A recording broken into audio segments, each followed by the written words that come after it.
Hi friends, I'm Gayatri. Welcome back to my channel. ఈ వీడియోలో ధర్మశాలలో ముందు రోజు రాత్రి పడుకున్నాం. ఫస్ట్ మౌంటైన్ వ్యూ చూడొచ్చు. మార్నింగ్ పూట లేవంగానే ఎంత బాగుందో. కర్టెన్ ఇలా ఓపెన్ చేయగానే ఇలాంటి వ్యూ ఉంటే చాలా బాగుంటుంది కదా. ఇలాంటి ఎక్స్పీరియన్స్ మేము ధర్మశాలలో బాబ్స్ అండ్ బార్లీ అనే హోటల్లో ఎక్స్పీరియన్స్ చేసాము. ఇది ధర్మశాల మౌంటైన్ టాప్లో ఉన్న హోటల్. మార్నింగ్ లేవంగానే బ్రేక్ఫాస్ట్ చేసాము. బ్రేక్ఫాస్ట్ ఇక్కడ కాంప్లిమెంటరీ ఉంటుంది. సో బ్రేక్ఫాస్ట్ తర్వాత మేము ఇక్కడ 51 శక్తిపీఠాలలో ఒకటిగా చెప్పే చాముండా దేవి ఆలయానికి బయలుదేరాము. ఇది ఆన్ ది వే ఇక్కడ మనకి దాల్ లేక్ కూడా కనిపిస్తుంది. లైక్ కాశ్మీర్లో ఉన్నట్టు దాల్ లేక్ ఉంటుందన్నమాట, చిన్న పాండ్ లాగా. అండ్ తర్వాత హిమాలయాలను చూసుకుంటూ ఇంకా కొంచెం దూరం ముందుకి మేము ప్రయాణం చేశాము. ధర్మశాల నుంచి 14 కిలోమీటర్ల దూరంలో, కాంగ్రా నుంచి 30 కిలోమీటర్ల దూరంలో హిమాచల్ ప్రదేశ్లో చాముండా నందికేశ్వర ధామం ఉంది. అక్కడికే ఇప్పుడు వెళ్తున్నాము. హిమాచల్ ప్రదేశ్లోని 7 శక్తిపీఠాల్లో ఈ చాముండా నందికేశ్వర ధామ్ అనేది ఒకటి. ఇప్పుడు ఆలయానికి వెళ్తున్నాం. ఆల్రెడీ ధర్మశాల కోసం మనం మౌంటైన్స్ ఎక్కుతూ పైకి వెళ్ళాము. ఇప్పుడు మళ్ళీ దాన్ని కిందకి ట్రెక్ డౌన్ చేస్తున్నాం అన్నమాట కార్లో. సో ఆల్మోస్ట్ మౌంటైన్ రేంజెస్ అన్నీ కిందకి దిగేసాము. దూరంగా వ్యూ ఇలా ఉంది. చుట్టుపక్కల పచ్చని చెట్లు, అలాగే దాంతోపాటు తెల్లని మంచు శిఖరాలు, హిమాలయాలు కనిపిస్తుంటే ఆ వ్యూ వేరేలా ఉంటుంది, ఆ ఎంజాయ్మెంట్ అనేది. సో కంటిన్యూస్గా లెఫ్ట్ సైడ్ చూసినట్లయితే ఈ బ్యూటిఫుల్ వ్యూ అనేది ఇలాగే కొనసాగుతూ వచ్చింది. అంతేకాదు పొద్దున్నే సూర్యకిరణాలు వీటి మీద పడి భలే రిఫ్లెక్షన్ వస్తుంది. నాకైతే చాలా బాగా నచ్చుతుంది పర్సనల్గా. ఒకవేళ మీరు ఇలాంటి ప్లేస్కి వెళ్తే మీ ఎక్స్పీరియన్స్ ఎలా ఉందో తప్పకుండా కింద కామెంట్ బాక్స్లో మెన్షన్ చేయండి. సో ఇప్పుడు మనం వెళ్ళేది చాముండా నందికేశ్వర ఆలయం వైపు. ఇది 14 కిలోమీటర్ల దూరమే ఉంది. అరౌండ్ 45 minutes to 50 minutesలో మేము ఇక్కడికి రీచ్ అయిపోయాం. ఇదే ఆలయం ముందు ఉన్న వ్యూ. ఆలయం దగ్గరికి రాగానే మనకి కమాండ్ కనిపిస్తుంది. దాంట్లో మనకి డిస్టెన్స్ కూడా ఇచ్చారు. ధామంలోకి ఎంటర్ అవ్వగానే మనం ఇలాగా అన్ని అమ్మవారికి సంబంధించిన పత్రి అండ్ అమ్మవారి మీద వేసే వస్త్రాలు ఇవన్నీ కూడా చుట్టుపక్కల షాప్స్లో మనకి దొరుకుతాయి. ఏమైనా కావాలంటే షాపింగ్ చేసుకుని లోపలికి వెళ్ళచ్చు. ఇదే main temple entrance. Chamunda Nandikeshwara Dhamam అని ఇక్కడ రాసుంది. సో చూడొచ్చు, శ్రీమాత చాముండా ద్వార్ అని రాసుంది. సో మనం వెళ్తుంటేనే మనకి లెఫ్ట్ సైడ్ బెన్గంగా నదీ తీరంలో ఈ ఆలయం ఉందన్నమాట. ఇక్కడ నది ఎప్పుడు ప్రవహిస్తూనే ఉంటుంది. ఇది కొంచెం ఇంకా వర్షాకాలంలో ఇంకా బాగా ఎక్కువ ప్రవహిస్తుంది. దీన్నే బనార్ నది అని కూడా కొంతమంది పిలుస్తారు. ఇది పాలంపూర్ సిటీ నుంచి 19 కిలోమీటర్ల దూరంలో ఉంటుంది. నవరాత్రి చాలా అద్భుతంగా చేస్తారు ఇక్కడ. ఎందుకంటే 108 శక్తిపీఠాల్లో ఒకటిగా, 51 శక్తిపీఠాల్లో ఒకటిగా, అలాగే హిమాచల్లోని 7 శక్తిపీఠాల్లో ఒకటిగా దీన్ని చాలా అద్భుతమైన దేవాలయంగా భావించి 365 రోజులు భక్తులు వస్తూనే ఉంటారు. చాముండాదేవి అంటే దుర్గా అవతారాల్లో ఒకటిగా భావిస్తారు. ఇక్కడ సతీదేవికి సంబంధించిన చెవులు పడ్డాయని పురాణాల ప్రకారం మనకి తెలుస్తోంది. ఈ టెంపుల్ పరిసర ప్రాంతాలన్నీ ఈ విధంగా ఉన్నాయన్నమాట మొత్తం కూడా. మేము ఇంకొక ఎంట్రన్స్ నుంచి వచ్చాము. కార్ పార్క్ చేసుకుని మనం ఎగ్జిట్ అయ్యే ఎంట్రన్స్ వేరే వైపు ఉంటుంది. సో గుడి చుట్టూ కూడా ఈ విధంగా ఒక పాండ్ లాగా కూడా ఉందన్నమాట ప్రదేశము. చుట్టూ హిమాలయాలు చూడొచ్చు ఎంత అద్భుతంగా ఉందో. అండ్ మనం ఇప్పుడు టెంపుల్లోకి, ఇది మెయిన్ టెంపుల్, అట్నుంచి రావాలి యాక్చువల్గా. సో మేము కార్ ఇటువైపు పార్క్ చేసుకుని ఇదంతా తిరుగుతూ వచ్చాము. సో టెంపుల్ మెయిన్ ఎంట్రన్స్ ఈ విధంగా ఉంది. రైట్ సైడ్ మనకి చెప్పులు పెట్టుకునే స్టాండ్ ఉంది. అండ్ ఇక్కడ క్లియర్గా శ్రీ చాముండా నందికేశ్వర ధామం అని రాసుంది. ఈ చెప్పుల స్టాండ్లో చెప్పులు ఫ్రీగా పెట్టుకోవచ్చు. పెట్టుకుని ఇక్కడి నుంచి లోపలికి మనం వెళ్తామన్నమాట. అమ్మవారి ప్రధాన ఆలయం రెన్యువేషన్లో ఉంది. సో దూరం నుంచే మమ్మల్ని చూడనిచ్చారు. దూరం నుంచే చూస్తూ స్వామివారి ఆలయానికి మేము వెళ్ళాము. అమ్మవారి, స్వామివారి ఆలయాలు పక్కపక్కనే ఉంటాయి లోపల.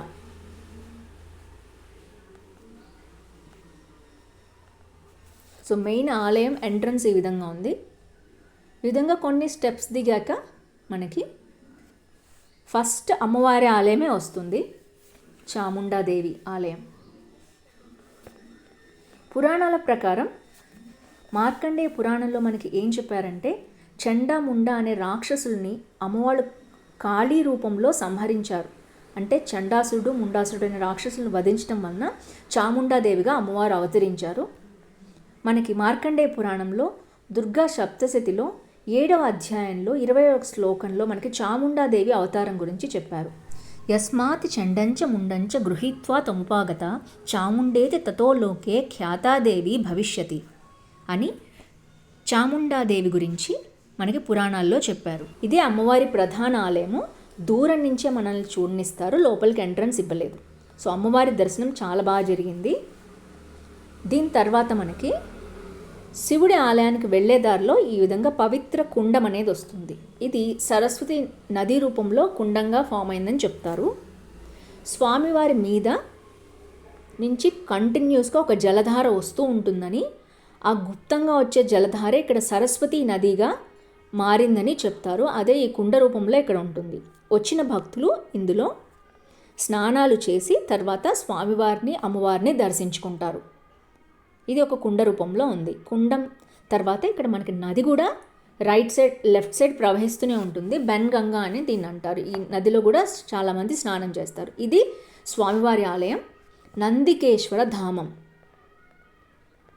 ఆలయ పరిసరం చాలా ఆహ్లాదకరంగా ఉంది. చుట్టూ నది, మంచిగా ప్రవహిస్తూ ఉన్న నది అన్నమాట బెన్గంగా. దాంతోపాటు లోపల కుండం కూడా ఉంది. ఆలయం కుండాన్ని కూడా బాగా మెయింటైన్ చేస్తున్నారు. ఈ వాటర్ స్వయంగా శివుడి మీద నుంచి కంటిన్యూస్గా వస్తే జలధారగా సరస్వతి నది రూపంగా భావిస్తారు. దాంట్లో కూడా పవిత్ర కుండంగా దాంట్లో కూడా భక్తులు స్నానం చేస్తారు. ఈ ఆలయ చరిత్ర గురించి మనం కొంచెం తెలుసుకుందాం. పూర్వం చాముండాదేవి ఆలయము దౌలావర్ పర్వత శ్రేణుల్లో ఉంది అట. ఇక్కడి నుంచి 16 కిలోమీటర్ల దూరంలో అడవిలో ఈ అమ్మవారి ఆలయం ఉంది. కానీ అక్కడికి భక్తులు వెళ్ళలేకపోతున్నారని కాలంలో, అంటే 400 ఏళ్ల క్రితం బ్రాహ్మణుడు, అప్పుడు ఉన్న రాజుగారు అమ్మవారిని ప్రార్థించగా అమ్మవారు ఒక నిర్దిష్ట ప్రదేశంలో అమ్మవారి విగ్రహం ఉందని, దాన్ని స్వయంగా భక్తులే స్నానం ఆచరించి తీసుకురావాలని చెప్పగా అప్పుడు ఉన్న పూజారి గారు ఈ విగ్రహాన్ని తీసుకుని వచ్చి ఇక్కడ ప్రతిష్ఠించారట. ఆ విధంగా అడవిలో ఉన్న అమ్మవారి ఆలయానికి ప్రతిష్ఠ రూపంగా ఇక్కడ ఆలయం నెలకొంది. స్వామివారు నందికేశ్వరుడిగా ఇక్కడ ప్రసిద్ధి చెందారు. నందికేశ్వర నోము కూడా చేసుకుంటారు కదా చాలామంది, అది ఇక్కడ నందికేశ్వరుని గురించే చేస్తారనమాట. సో ఇక్కడ మొత్తానికి చాముండా నందికేశ్వర ధామమే శివశక్తి ధామంగా వెలుగొందుతోంది. సో ఇక్కడి నుంచి 16 కిలోమీటర్ల దూరంలో దౌలావర్ పర్వత శ్రేణుల్లో ఇప్పటికీ అమ్మవారి పురాతన ఆలయం ఉంది. అదే స్వయంగా ప్రకటితమైన అమ్మవారి చాముండా శక్తిపీఠము. ఇక్కడ తర్వాత కాలంలో అంత దూరం వెళ్ళలేరని భక్తుల కోసం కింద తీసుకొచ్చి ప్రతిష్ఠ చేసిన ఆలయం అన్నమాట. ఇక్కడ సంస్కృత మహావిద్యాలయం కూడా ఉంది. ఇక్కడ పూజారులకు ఆచార వ్యవహారాలు కూడా నేర్పించే సంస్కృత పీఠం అన్నమాట ఇది. ఇక్కడ అమ్మవారి కోసం లంగర్ అంటే ప్రసాద వితరణ కూడా జరుగుతుంది. రోజు 12 గంటల నుంచి 2 వరకు, అలాగే 7 నుంచి 9 వరకు కూడా ఇవన్నీ జరుగుతాయి. అలాగే అమ్మవారికి హారతి కూడా 2 పూట్ల ఇస్తారు. హారతి టైమింగ్స్ అన్నీ కూడా కింద వెబ్సైట్ లింక్ ఇచ్చాను నేను, మీకు కావాలంటే దాంట్లో చూసుకుని మీరు వెళ్ళొచ్చు. డొనేషన్స్ కూడా చేయొచ్చు ఇక్కడ. సో ఈ విధంగా మా యాత్ర ముగిసింది. ఇక్కడ చాముండా నందికేశ్వర ధామం మేము చూసుకుని నెక్స్ట్ శక్తిపీఠమైన నయనాదేవికి మేము బయలుదేరాము. నయనాదేవి శక్తిపీఠంలో అమ్మవారి కళ్ళు పడిన ప్రదేశం, నయనం పడిన ప్రదేశం కాబట్టి నయనాదేవి అంటారు. ఈ చుట్టుపక్కల ప్రకృతి పరిసరాలు చాలా ఆహ్లాదకరంగా ఉన్నాయి. కొండల మధ్యలో నుంచి మన జర్నీ అనేది చాలా బాగుంటుంది. సో ఫ్రెండ్స్, చూశారు కదా, చాముండా నందికేశ్వర ధామం హిమాలయాల్లో హిమాచల్ ప్రదేశ్లో ఉన్న 7 శక్తిపీఠాల్లో ఒకటి. ఇది 6వ శక్తిపీఠం. చివరిగా మేము నయనాదేవి ఆలయంతో మా యాత్ర ముగిస్తాము. అది 7వ శక్తిపీఠం అన్నమాట. నెక్స్ట్ వీక్ మీతో ఆ వీడియో షేర్ చేస్తాను. ఈ వీడియో మీకు నచ్చితే, హెల్ప్ఫుల్ అనిపిస్తే, అమ్మవారి గురించి తెలుసుకున్న ఇన్ఫర్మేషన్ బాగా అనిపిస్తే తప్పకుండా వీడియో లైక్ చేయండి, ఫ్రెండ్స్ ఫ్యామిలీతో షేర్ చేయండి. ఇలాంటి డిఫరెంట్ ట్రిప్స్ కోసం, ట్రావెల్ అప్డేట్స్ కోసం నా ఛానల్ సబ్స్క్రైబ్ చేయండి. See in next video. Until then, happy travelling. See you next video. Bye bye. మాన్సూన్లో ఎలాంటి ప్లేసెస్కి గురించి మీకు ఇన్ఫర్మేషన్ కావాలో తప్పకుండా కింద కామెంట్ చేయండి. సో దట్ ఆ ఇన్ఫర్మేషన్ మీకు నేను అందించడానికి ట్రై చేస్తాను.